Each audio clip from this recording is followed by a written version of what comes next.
በዚያች ሰዓት ደቀ መዛሙርቱ ወደ ጌታ ኢየሱስ ቀርበው በመንግሥተ ሰማያት ከሁሉ የሚበልጥ ማን ይሆን አሉት። ሕፃንም ጠርቶ በመካከላቸው አቆመ፣ እንዲህም አለ፣ እውነት እላችኋለሁ ካልተመለሳችሁ እንደ ሕፃናትም ካልሆናችሁ ወደ መንግሥተ ሰማያት ከቶ አትገቡም። እንግዲህ እንደዚህ ሕፃን ራሱን የሚያዋርድ ሁሉ በመንግሥተ ሰማያት የሚበልጥ እርሱ ነው። የማቴዎስ ወንጌል ምዕራፍ 18 ከቁጥር 1 ጀምሮ። በስመ አብ ወወልድ ወመንፈስ ቅዱስ አሃዱ አምላክ። ወርሃ ሐምሌ ቡሩክ መዓልቱ 14 ሰዓት ወእምዝ ይሐጽጽ ወአማአሚሩ ለሐምሌ በዛቲ ዕለት ኮነት ሰማዕተ ቅድስት ቅፍሮንያ ድንግልት ወመስተጋድልት ዘወሃበት ነፍሳ ለእግዚአብሔር። አንድ አምላክ በሆነ በአብ በወልድ በመንፈስ ቅዱስ ስም የተባረከ የሐምሌ ወር ቀኑ 14 ሰዓት ነው። ከዚህ በኋላ ያንሳል። ሐምሌ 1 በዚች ቀን ሰውነቷን ለእግዚአብሔር የሰጠች ቅድስት ድንግልና መስተጋድልት ቅድስት ቅፍሮንያ ሰማዕት ሆነች። እርሷን በደናግል ገዳም ቁጥራቸው 50 ለሆኑ ለደናግሉ እመምኔት እህት ነበረች። የእመምኔቷም ስሟ ኦርያና ነው። ይህችንም ቅድስት በፈሪሃ እግዚአብሔር አሳደገቻት። በትሩፋት ሥራም ተጋዳሊት እስከሆነች ድረስ አምላካውያት የሆኑ መጻሕፍትን አስተማረቻት። ከዚህም በኋላ ፍጹም ገድልን ጀመረች። በየሁለት ቀኑም ትጾም ነበረ፣ ብዙ ጸሎታትንም ትጸልይ ነበረ። ያቺ እመምኔትም ሥራዋ ያማረ በሃይማኖቷም የጸናች ነበረች። በበጎ ሥራ ሁሉ እንዲጸኑ ወገኖቿን ታስተምራቸውም ነበረ። ከዚህም በኋላ ሰዎች ሁሉ ጣዖታትን እንዲያመልኩ ከሃዲ ዲዮቅልጥያኖስ ባዘዘ ጊዜ ብዙዎች ክርስቲያኖችን ይዘው አሰቃዩአቸው፣ ሰማዕታትም ሆኑ። እኒያ ደናግልም ይህን በሰሙ ጊዜ ሁሉም ከገዳም ወጥተው ሸሽተው ተሰወሩ። እመምኔቷ ግን ከዚች ቅድስት ቅፍሮንያ ጋር ብቻዋን ቀረች። በማግስቱም የንጉሡ መልእክተኞች ወደዚያች ገዳም በመጡ ጊዜ እመምኔቷን አግኝተው ያዟት። ሌሎችንም ደናግል ፈለጓቸው፣ ግን አላገኟቸውም። ቅድስት ቅፍሮንያም በእርሷ ፋንታ እኔን ውሰዱኝ፣ ያችን አሮጊት ተዋት አለቻቸው። እነርሱም የያዟት፣ በብረት ሰንሰለትም አሰሯት። መኮንን ወዳለበትም ከተማ ወሰዷት። እመምኔቷም እያለቀሰች ተከተለቻቸው። ወደ መኮንኑም ባደረሷት ጊዜ ለአማልክት ሰዊ አላት። ብዙ ቃል ኪዳንም ገባላት። እርሷ ግን ቃል ኪዳኖቹን አቃለለች፣ ትእዛዙንም አልተቀበለች። እንዲደበድቧትም አዘዘና በበትሮች ደበደቧት። ዳግመኛም ልብሷን ገፈው ሥጋዋን ግልጥ እንዲያደርጉ አዘዘ። እመምኔቷም ኦርያና አንተ ከሃዲችን ታናሽ ብላቴና እንዳጎሳቆልሃት እግዚአብሔር ያጎሳቆልህ ዘንድ አለው ብላ ጮኸች። መኮንኑም እጅግ ተቆጥቶ ይህችን ቅድስት ቅፍሮንያን አስረው በመንኮራኩር ውስጥ እንዲያሰቃዩአት በብረት መጋዝም እንዲሰነጥቋት አዘዘ። ሁሉንም አደረጉ። ይህንንም ሁሉ ፈጸሙባት። እርሷም እርዳታን ሽታ ወደ እግዚአብሔር ጮኸች። ወዲያውኑ ከሕመሟ ሁሉ ድና ምንም ጉዳት እንዳልደረሰባት ሆነች። ከዚህም በኋላ ደግሞ ምላሷንና ሕዋሳቷን ሁሉ ቆረጡ፣ ጥርሶቿንም ሰበሩ። ክብር ይግባውና መድኃኒታችን ኢየሱስ ክርስቶስም ያለ ሕማም አስነሳት። መኮንኑም እሷን ማሰቃየት በሰለቸው ጊዜ ራሷን በሰይፍ እንዲቆርጡ አዘዘና ቆረጧት። በመንግሥተ ሰማያትም የሰማዕትነት አክሊልን ተቀዳጀች። አንድ ባለጸጋ ምዕመን ሰውም መጥቶ የቅድስት ቅፍሮንያን ሥጋ ወሰደ። በአማሩ የሐር ልብሶችም ገንዞ በወርቅ ሳጥን አኖራት። ከሥጋዋም ብዙ ድንቅ ታምራት ተገለጠ። ለእግዚአብሔር ምስጋና ይሁን፣ እኛን በዚች ቅድስት ጸሎት ይማረን፣ በረከቷም ከኛ ጋር ይኖር ለዘላለሙ አሜን። ዳግመኛ በዚች ቀን የሮሜ ሊቀ ጳጳሳት የክልዮስና የበርተልሜዎስ የጻድቁ መነኮስ የገብረ መድኅን የዕረፍታቸው መታሰቢያ ነው። በረከታቸው ከኛ ጋር ትኖር ለዘላለሙ አሜን። በዚች ቀን ቅዱሳን መስተጋድላን ብዮክና ብንያሚን አረፈ። እኒህም ቅዱሳን በግብፅ ደቡብ በቲዮዳ አውራጃ ቱና በሚባል ሀገር የምትገኝ ቤተክርስቲያን ቀሳውስት ነበሩ። እነርሱም ወንድማማቾች ነበሩ። አባታቸውም የቤተክርስቲያን ሹም የሆነ ደግና የዋህ ሰው ነበረ። እኒህም ሁለቱ ልጆቹ በእግዚአብሔር ጸጋና በቅድስና ፍጹማን ነበሩ። እግዚአብሔርም በእጆቻቸው ተአምራትን ያደርግ ነበረ። በሽተኞችን ሁሉ ይፈውሱ ነበረ። እነርሱም ከቤተክርስቲያን የጉድጓድ ውሃ ቀድተው በሽተኞችን ያጥቧቸዋል። ወዲያውም ከበሽታቸው ይድኑ ነበረ።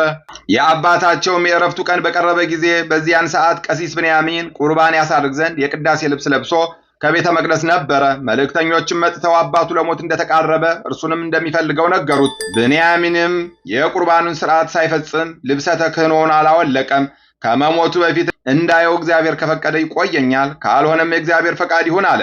አባቱም ሁለተኛና ሦስተኛ ጊዜ ላከ። አባ ብንያሚን ግን የቁርባኑን ሥርዓት ከፈጸመ በኋላ ወደ አባቱ ሄደ። ሙቶውም አገኘው። ስለ ቤተ ክርስቲያኒቱ ንዋየ ቅድሳት እጅግ አዘነ። እነርሱም በእርሱ ዘንድ እየኖሩ ዕቃዎችን ያኖረበትን ቦታ አላመለከታቸውም ነበርና ወንድሙ ቢዮክም አባታቸው ስላስቀመጠው ንዋያተ ቅድሳት ወደ አስቄጥስ ገዳም ወደ ቅዱሳን አረጋውያን ሂዶ እንዲጠይቅ መከረው። አባ ብንያሚንም በሄደ ጊዜ የአስቄጥስ ገዳም አበምኔት አባ ዳንኤልን አገኘው። አባ ዳንኤልም ስለ እርሱ የመጣበትን ሥራ ሁሉ ነገረው። ነገር ግን ወደ አንድ ጻድቅ ሰው እንዲሄድ አዘዘው። እርሱም ንዋያተ ቅድሳቱ ያለበትን እንደሚያስረዳው ነገረው። በሄደም ጊዜ እንዳመለከተው ያንን ጻድቅ ሰው አገኘው። እርሱም ገልጾ አስረዳው። በተመለሰም ጊዜ እንዳስረዳው አገኘው። ከዚያም በኋላ በመልካም ገድል ሁሉ ከወንድሙ ጋር ተጠምዶ ኖረ። ለሕሙማን ነፍሳቸው ሳትወጣ ያቀብሏቸው ዘንድ ከቅዱስ ቁርባን ከፍለው በሳጥን የማኖር ሥርዓት ነበራቸው። ሰይጣንም ከይሲን አነሳሳውና ሳጥኑን ቀዶ ከዚያ ከቅዱስ ቁርባኑ በላ። ብዮክና ብንያሚንም ይህን ባወቁ ጊዜ እጅግ አዘኑ፣ ከይሲውንም ገደሉት። ከዚያም በኋላ የተቀደሰውን ቁርባን ስለበላ ከይሲውን ይበሉት ዘንድ ተማከሩ። ፍቃዱም ከሆነ እንዲያስረዳቸው እግዚአብሔርን ለመኑት። የእግዚአብሔር መልአክም ተገለጸላቸውና ያንን ከይሲ ይበሉት ዘንድ አዘዛቸው። እነርሱም በሉት። ከበሉትም በኋላ አረፉ። እግዚአብሔርም ሥራቸውንና ገድላቸውን ለአንዲት ድንግል ሴት ገለጸ። እርሷም የኒህን ቅዱሳን ገድል ለሕዝብ ተናገረች። እነርሱም ያማረች ቤተክርስቲያን ሰርተው ሥጋቸውን በውስጧ አኖሩ። ከሥጋቸውም ብዙ ድንቆች ተአምራቶች ተገለጡ። ለእግዚአብሔር ምስጋና ይሁን፣ እኛንም በቅዱሳን ጸሎት ይማረን፣ በረከታቸውም ከእኛ ጋር ትኑር ለዘላለሙ አሜን። በዚች ቀን የሊቀ ጳጳሳት የአግናጢዮስ የሰማዕትነቱ መታሰቢያ ነው። በረከቱም ከእኛ ጋር ትኑር ለዘላለሙ አሜን። ዳግመኛ በዚች ዕለት ሐዋርያው ቅዱስ ቶማስ በመሸታ ቤት ባረዷት ሴት ላይ ተአምርን አደረገ። ሥራ የሚሠራ አንድ ጎልማሳ ነበረ። ከሐዋርያው ቶማስ እጅ የተባረከ እንጀራ ከሕዝብ ጋር ተቀበለ። ወደ አፉም ሊጨምረው በወደደ ጊዜ እጆቹ ደረቁ። ያዩት ሰዎች ግን በዚህ ሰው ላይ የሆነውን ለሐዋርያው ነገሩት። ሐዋርያው ቶማስም ጠራው። ልጄ ሆይ አትፍራኝ፣ ንገረኝ፣ የእግዚአብሔር ቸርነት በግልጽ ዘልፎሃልና አለው። ያም ሰው ከሐዋርያው እግር በታች ሰገደ። መልካም ሥራ የሠራው መስሎኝ ክፉ ሥራ ሰርቻለሁ። አንዲት የጠጅ አበዛ ሴት ነበረች። አስቀድሞ ወደ እርሷ እኔ ገባ ነበረ። አንተም በንጽሕና እንድንኖር አስተማርከን። ያችም ሴት ከእርሷ ጋር እተኛ ዘንድ ነዘነዘችኝ። ስለዚህም ሰይፍ አንስቼ አረድኳት። ሐዋርያውም እንዴት እንዲህ ያለ ቁጣን የአውሬ ሥራን ሠራህ አለው። ከዚህ በኋላም ውሃ ያመጡ ዘንድ ሐዋርያው አዘዘና በውሃ ላይ ጸለየ። ጎልማሳውን በእግዚአብሔር ታምነህ እጆችህን ታጠብ አለው። ሲታጠብም ዳነ። ከዚያም በኋላ የዚያችን ሴት በድን ወዳለበት ና ምራኝ አለው። ያም ጎልማሳ መርቶ ወደ ቦታዋ ደረሰው። በደረሰም ጊዜ አይቷት እጅግ አዘነ። ወደ ውጭም አውጥተው በአልጋ ላይ ያኖሯት ዘንድ አዘዘ። እንዳዘዛቸውም አደረጉ። እጁንም በላይዋ ጭኖ ጸለየ። ጸሎቱንም በፈጸመ ጊዜ ጎልማሳውን ሂድ፣ እጇን ይዘህ እኔ ቀድሞ በእጅ የገደልኩሽ፣ አሁን ግን በሃይማኖት በእኔ እጅ ክርስቶስ ያስነሳሽ በላት አለው። እርሱም እንዳዘዘው አደረገ። እጇንም ይዞ ሳባት። ፈጥናም ተነሳች። ሐዋርያውን አየች። በአልጋዋንም ትታ ከሐዋርያው ቶማስ እግር በታች ሰገደች። የልብሱንም ጫፍ ይዛ በአንተ ዘንድ አደራ ያስጠበቅከኝ ባልንጀራህ ወዴት አለ አለችው። ሐዋርያም ወዴት ደርሰሽ ነበር ንገሪኝ አላት። እርሷም አንተ ከኔ ጋር እያለህ እንዴት ንገሪኝ ትለኛለህ አለችው። ያየሽውን ንገሪ አላት። ከሥጋዬ በተለየው ጊዜ አንድ ልብሱ የቆሸሸ ሽታው የሚከረፋ ጠቋራ ተቀበለኝ። የእሳት ጉድጓድና የእሳት መንኮራኩር ወዳለበት ቦታ ወሰደኝ። ደግሞም እድፍንና ትልን የተመላ ጉድጓድን አየሁ። ነፍሳትም በውስጡ ይንከባለላሉ። በዚያም በምላሳቸው የተንጠለጠሉ አሉ፣ በጠጉራቸውም የተንጠለጠሉ አሉ፣ በእጆቻቸውም በእግሮቻቸውም የተንጠለጠሉ አሉ። በላያቸውም ድኝ ያጤስባቸዋል ያስጨንቃቸዋልም። ያ የሚመራኝም እኒህ ነገረ ሰሪዎች፣ ሐሰተኞች፣ አመንዝራዎችና ቀማኞች፣ ሌቦች፣ ነፍሰ ገዳዮች፣ ድሆችና በሽተኞችን የማይጎበኙ የእግዚአብሔርንም ሕግ የማያስታውሱ ናቸው። ስለዚህ እንደ ሥራቸው ይቀጣሉ አለኝ። ሐዋርያው ቶማስም ከዚያ የነበሩትን ይህች ሴት የምትለውን ሰማችሁን? ያለው ስቃይ ይህ ብቻ አይደለም፣ ነገር ግን ከዚህ የሚከፋም አለ። እናንተ የኃጢአትን ሥራና ክፉ ሐሳብ ትታችሁ ወደ እግዚአብሔር ተመለሱ። ትሕትናን፣ የዋህነትንና ፍቅርን፣ ንጽሕናን ጠብቁ። ከእግዚአብሔር ዘንድ ጸጋን ትቀበላላችሁ አላቸው። ክብር ይግባውና በጌታችን በኢየሱስ ክርስቶስ ሁሉም ሕዝብ አመኑ።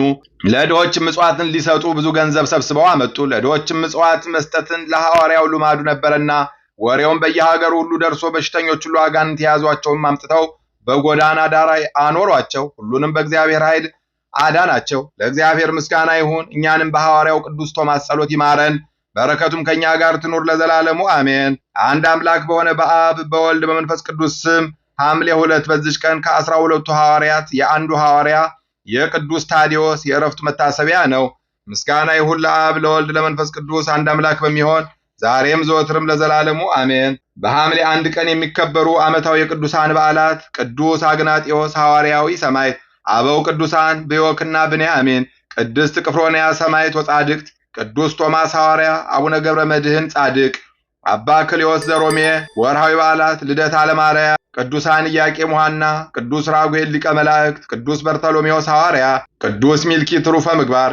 በዚያች ሰዓት ደቀ መዛሙርቱ ወደ ኢየሱስ ቀርበው በመንግሥተ ሰማያት ከሁሉ የሚበልጥ ማን ይሆን አሉት። ሕፃንም ጠርቶ በመካከላቸው አቆመ፣ እንዲህም አለ፣ እውነት እላችኋለሁ ካልተመለሳችሁ እንደ ሕፃናትም ካልሆናችሁ ወደ መንግሥተ ሰማያት ከቶ አትገቡም። እንግዲህ እንደዚህ ሕፃን ራሱን የሚያዋርድ ሁሉ በመንግሥተ ሰማያት የሚበልጥ እርሱ ነው። የማቴዎስ ወንጌል ምዕራፍ 18 ከቁጥር 1 ጀምሮ። የሰማነውን በልቦናችን ያሳድርብን። ከቅዱሳን አባቶቻችን ከቅዱሳት እናቶቻችን በረከት ረድኤት ያሳትፈን። ይቅርታውን ቸርነቱን ያርቅብን። ወርሃ ሐምሌን በሰላም እንዳስጀምረን በሰላም እንዲያስፈጽመን፣ ዝናመ ምሕረቱን እክለ በረከቱ እንዲያድለን፣ ለብርሃነ መስቀሉ በሰላም እንዲያደርሰን የአምላካችን ቅዱስ ፈቃድ ይሁንልን። እንበል አቡነ ዘበሰማያት ይትቀደስ ስምከ ትምጻእ መንግሥትከ ወይኩን ፈቃድከ በከመ በሰማይ ከማሁ በምድር ኢየሱስ ክርስቶስ ከመ ይስረይ ለነ ኃጣውኢነ ተማኅፀነ ብከ ኃይለ እግዚአብሔር አብይ። ኦ እግዚእ ኢየሱስ ክርስቶስ ስራይ ኃጢአትየ ወኃጢአተ ኩሉ ሕዝብከ እማሰረ ኃጢአት እግዚአብሔር ይፍታ። እግዚአብሔር ይባርክ። ሰላም ያሳደረ ሰላም ያውለን፣ ሰላም ያዋለ ሰላም ያሳድረን። ይቆየን።